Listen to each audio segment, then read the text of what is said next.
I was attached to the 9th Pursuit column as a field medic, which meant I carried a kit and walked behind the soldiers and tried not to think too hard about what my role actually implied. The Tharric Compact does not send medics to clean victories. When the column commander, a broad-shouldered, green-scaled veteran named Sothav Kreen, told me we were chasing a single human across the Velhari Flats, I assumed he was using the word chasing loosely. I assumed it would be over before the midday sun crested the ridge. The Velhari Flats stretch for 300 kilometers of open, pale ground, cracked clay and low scrub under a sky that offers no shadow. Nowhere to hide. Nowhere to run that isn't visible from elevation. Sothav Kreen had drone coverage across the entire grid.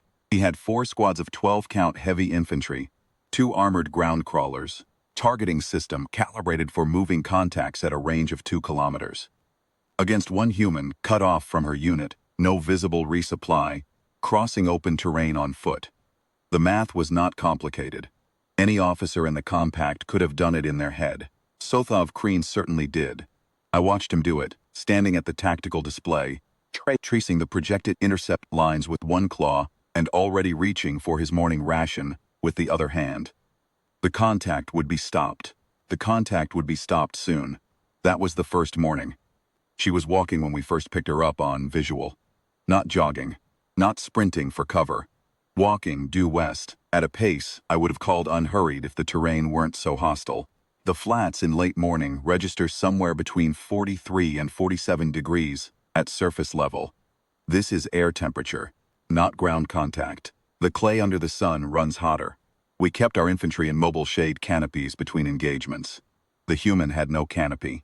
She had a torn field jacket, a pack that had clearly taken shrapnel damage at some point, and the particular posture of someone who has decided how far they are going and is simply going there. First squad intercepted her at grid reference Velsal 7. I know what happened because 2 soldiers came back and 1 did not, and the 2 who came back were not able to speak clearly for some time. What I reconstructed from their accounts, they announced themselves, weapons raised at a distance of 40 meters. The human stopped walking. She looked at them. She said something in standard that neither soldier caught cleanly. One thought it was a question. The other thought it was a statement of direction. Then she started walking again. At 30 meters, they discharged warning shots. She did not stop. At 20 meters, she was close enough that the account becomes fragmented, and I have stopped trying to reconstruct the precise sequence of what happened next. 1 soldier did not come back. The other 2 were functional but not combat ready. I treated the injuries. Did not ask for more detail than I needed. Sothav Kreen sent a 2nd squad, then a 3rd. I logged the triage calls. I kept the log accurate, because accuracy is what a medic has when everything else is going wrong. By the time the 3rd squad's remnants reached me, the sun was past the ridge, and the Velhari Flats were entering the long, flat light hours of afternoon that the soldiers call the burning time, when the heat stops climbing, but also stops dropping, and the ground holds everything it has absorbed since dawn. The human was still walking. The drones showed her. She had taken at least 1 hit. There was a change in her silhouette, a set to her left shoulder that was not there in the morning footage. And she had torn something from her pack and done something to that shoulder, without stopping, without sitting down. She was still moving at the same pace she had been moving at the start. Not faster, not slower, the same. Sothav Kreen committed the armored crawlers. I want to be precise here because I think precision is what this account owes anyone who reads it later. The Tharric ground crawlers are not light vehicles. They are built for suppression of fortified positions, not pursuit of single contacts on open ground. But they are fast enough, and their targeting systems are good enough, and there is no cover on the Velhari Flats. Sothav Kreen was not reckless. He was applying appropriate force. Under any ordinary calculation, the crawlers resolved the situation. The first crawler stopped transmitting 40 minutes after deployment. The 2nd crawler stopped 20 minutes after that. I do not know what she used. I am a medic, not an ordnance specialist. I know that she had whatever she had started with that morning, plus whatever she had taken from the squads that tried to stop her. And I know that the Tharric Compact does not issue its infantry light weapons that are sufficient to disable armored crawlers. The drone footage from the third hour shows her stopping twice. Once for perhaps 90 seconds, once for less than a minute. Times she crouches, does something with her hands, and stands and walks again. The analysts could not determine what she was doing. I think she was taking inventory.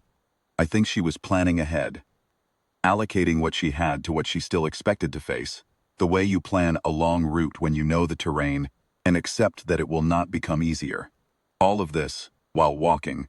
By late afternoon, we had been through 6 squads and both crawlers. So Thav Kreen called for reinforcement and held his remaining 2 squads at the eastern edge of grid Vel 12. He set up a position.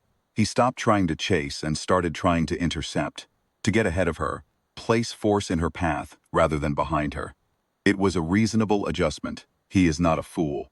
She walked around the position, not through it, around it, through a section of ground that the drone coverage mapped as a shallow depression.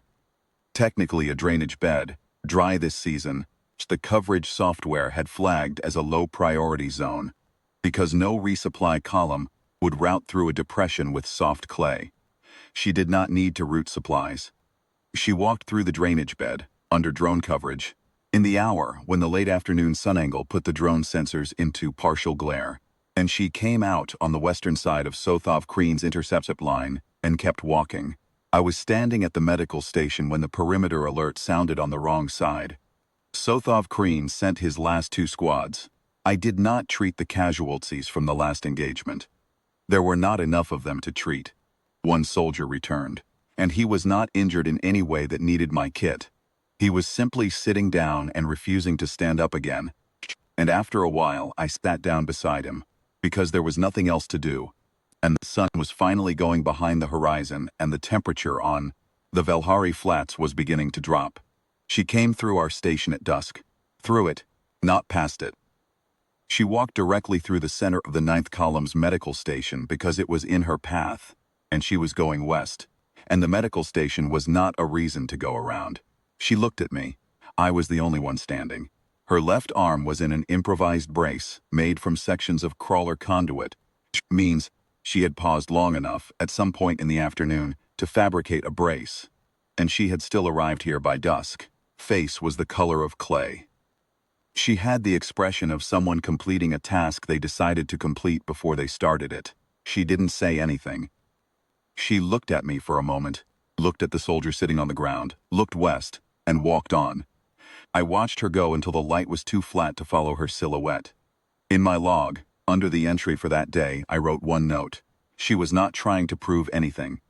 She was just going somewhere. We were in the way. I have thought about that note many times in the years since. The Compact's after-action analysts argued about what designation should apply to the threat classification. What special status? What amended protocols? What new column of the engagement manual should be drafted to account for what happened on the Velhari Flats? They drafted several. I was consulted once, briefly, and I told the analyst what I have told everyone who has asked me since. You are writing the wrong document. You are trying to write a document that explains how to stop them. There is no such document. The human on the Velhari Flats was not exceptional.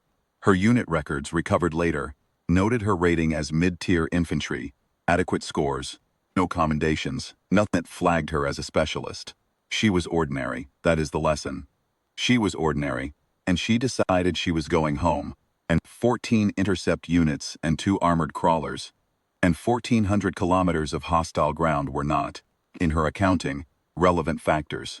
The lesson is not that she was something special. The lesson is that she wasn't.